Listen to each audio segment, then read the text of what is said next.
ভারতে বাংলাদেশি এবং Chinese product boycott করার লক্ষ্যে কোচবিহারে ভবানীগঞ্জ বাজারে প্রচারে নামলেন ব্যবসায়ীরা।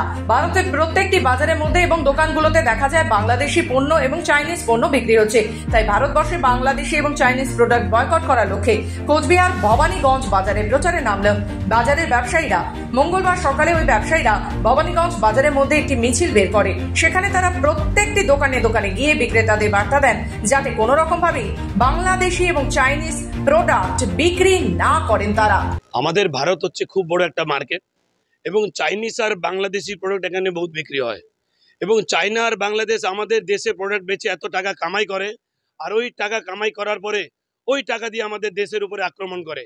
আজকে বর্ডারে আমাদের সৈনিকরা মরতেছে, লড়তেছে আর ওই টাকাটা ওরা এখান থেকে কামাই করে। তাই আজকে আমরা সবাই ব্যবসায়ী মিলে সাধারণ মানুষ ক্রেতা এবং বিক্রেতার কাছে অনুরোধ করতে এসেছি যে আগামী দিনে আমরা চাইনিজ আর বাংলাদেশি প্রোডাক্ট বেচবো না এবং কিনবো না। চায়না আর বাংলাদেশের হাত আর আমরা শক্ত করব না।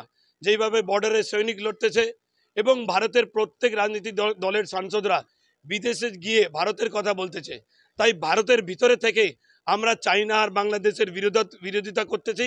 ওদের এখন ব্যবসা বন্ধ করব, ওদের হাত আরও শক্ত করব না।